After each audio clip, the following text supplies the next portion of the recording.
senior NBA insider Chris Haynes. Chris, what are you hearing about potential Lakers upgrades here? Well, the Lakers do have a problem at that position. I think when the offseason ended, I think we all came away feeling like they upgraded from Dwight Howard and JaVale McGee. And for large parts of the season, that has not been the case. So that is definitely a position of need that they want to address. But they have a couple different ways in which they can do it. But now, yes, Andre Drummond is a name that's on the list. There is serious interest there. Also, Drummond has interest from the Brooklyn Nets as well. But also there's a name out there that the Lakers would be revisiting if this were to happen. He's another Cavs big man, JaVale McGee. The Lakers feel like they do need somebody out there who can hold down that center spot for 15 to 20 minutes solid.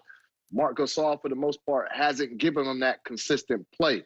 They like Montrezl's energy coming off the bench and giving them extended minutes depending on the matchup they're playing against, but they still want a placeholder at that spot that can be sturdy. JaVale McGee is another name that's out there that they're revisiting. Cavs will be looking to make a move with him as well, so that's something to look out for. But with McGee, because they traded him, would they be allowed to sign him if he's bought out? Or would he have to go? Oh, it's by another team. Right. He would have to go to another team. Yeah, he got to go to another team. He would have to get traded, then get bought out by that team in order for them to sign him. The Cavs, I don't think the Cavs can just buy him out and he goes back to the Lakers, Chris. No, that is a name that's on the market. Oh, okay, I think JaVale would. Yeah, I think JaVale will be traded at some point. Doing it because the Cavs, they're trying to unload. Not just they got a plethora of big men: JaVale McGee, Jared Allen, Andre Drummond, and then another name that we tend to forget: Kevin Love. And so the Cavs right now, they're taking all phone calls on what's out there and what can be done. But I think when it's all said and done, because you know how trades happen and guys end up certain places waived and all that stuff.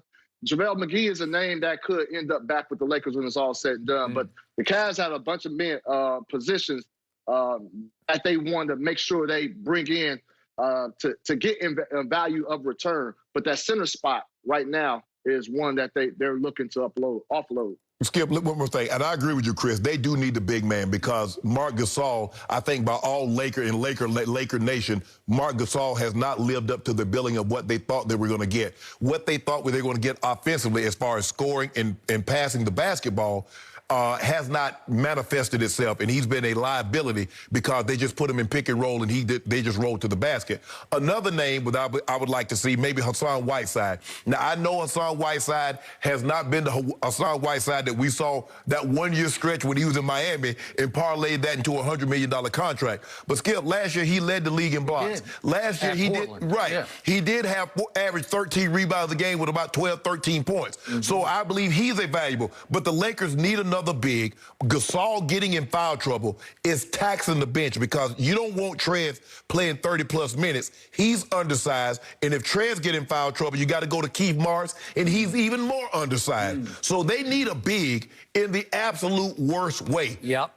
So, Chris, what do you make of the fact that a lot of these names said to be available, starting with Andre Drummond, are speculated to want to go to Brooklyn instead of the Lakers? Obviously, Blake Griffin just went to Brooklyn. They still have another slot open, and now people are saying Andre Drummond would prefer to go to Brooklyn. What does that tell you?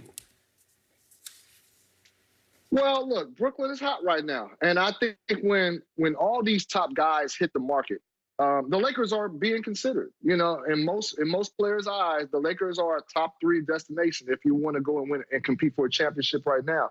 But the Brooklyn Nets are hot. And the one thing about the Brooklyn Nets, I think if you're a player, such as Blake Griffin, if you go to Brooklyn, you have a chance to get them their first title, you know, as well as play at a high level. With the Lakers, you're fighting you're just going to play just to keep them relevant, just to keep them afloat. And I think there's more value in going over there and doing something for the first time. So that's not a knock. I don't think it's a knock to say that the Brooklyn Nets are a more enticing team than the Lakers. I just think it's about what value you can bring to that team and what it would mean if you won. And I will say this, too, you know, about Hassan Whiteside, who you brought up, Uncle Shay. Whiteside will be truly beneficial to that team because, look, we have to remember, the center position is even more critical right now because if you look at the landscape of the West, you might have to go through Denver and go through that Jokic guy.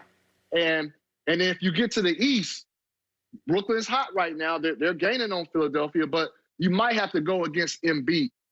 And so that's why you want to have an insurance policy. Yes. Even though they have Anthony Davis, who can slide over to the 5, and depending on what lineup, sometimes that is the Lakers' best lineup when he's at the 5. But you necessarily don't want him going up against Jokic or going up against Embiid. So that's why I don't know that it's necessary that the Lakers need to get out of the West without having a true sturdy center. But you just got to have them for insurance policies because you never know who you're going to match up with later. I like AD at the 5 in the closing lineup, not the starting lineup. I don't want AD starting the game having to play the 5. I like the last 6-7 minutes of a ball game, and we slide AD to the 5. But hold on. I thought this was supposed to be KD's moment where he's about to lead a team to the championship. You know, because there was Steph Curry. You remember Steph Curry? That was Golden State. That was Steph's team. And so this was KD's opportunity. It was going to be KD and Kyrie. And then all of a sudden it's James Harden. And so now all of a sudden it's KD, Harden, Kyrie, Blake Griffin, Andre Drummond. I mean, like, well, damn. You remember that tweet in 2010 when KD tweeted, damn, everybody want to play with the Heat and Lakers? Whatever happened to competition? You remember that tweet, Chris Haynes? You remember that one? Oh, man. Oh, okay. Yeah, okay. I was just checking. I was just making sure you remember that. Because I remember it. I remember everything. Are you jealous? I ain't say nothing. You sound jealous. Because this is you what sound threatened. Hold on, talk about this is what my good friend and my debate partner Skip Bayless does. He told me, and even Charles Barkley say, damn, LeBron won all the good players. I ain't heard nobody mention anything about KD won all the good damn players. Well, you heard anything, Chris Haynes? Yeah, I will say this. I will say this about KD. Him going to Brooklyn to team up with Kyrie, I knew that I was there covering the Warriors. So I was there day to day. So I saw the flack that he took. I saw the insults. I saw the jabs. I saw how he responded to it. He didn't like it. You know, he was never fully embraced as a Warrior because he teamed up with an all-time great team. Yeah. Even though he made them better. Right. So him going to the Brooklyn and teaming up with Kyrie, I felt like, good. This is an opportunity to where if Brooklyn wins, he will get the just due the credit that he deserves. Right. Now, I give him credit regardless, but public perception, they'll give him the credit.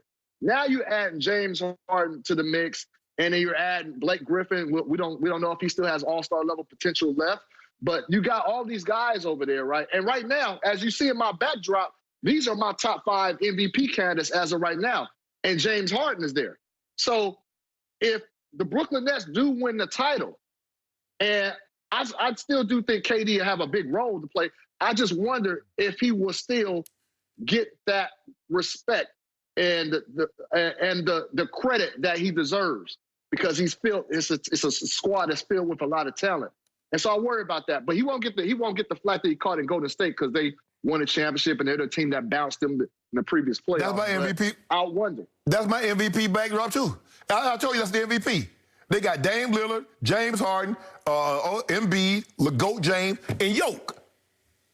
They need to give me a vote. I need to be voting for them. Oh, okay. But time out. Kevin Durant isn't seeking help. The help is seeking Kevin Durant. They all want to play with him. You see the difference, yeah. Hold on, time out. So if a team put the team together, it's okay. LeBron, you just don't want, just say LeBron getting help, because I know why you don't want LeBron to get 6 and 7, because you don't want him to be the GOAT, which he already is. You told me they had the 2 best players in the league last year going into the bubble, right? And did he not do it? Well, thanks to the Clippers. There you go.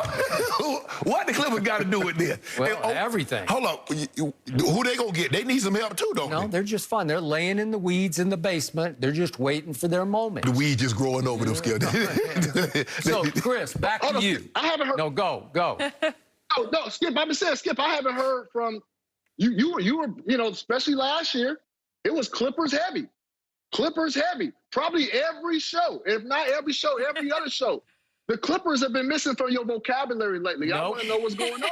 No, we've been talking Dak. That's all. It's just been Dak. We've been Dak to death. No. He been talking about, he been upset. He been mad at Paul.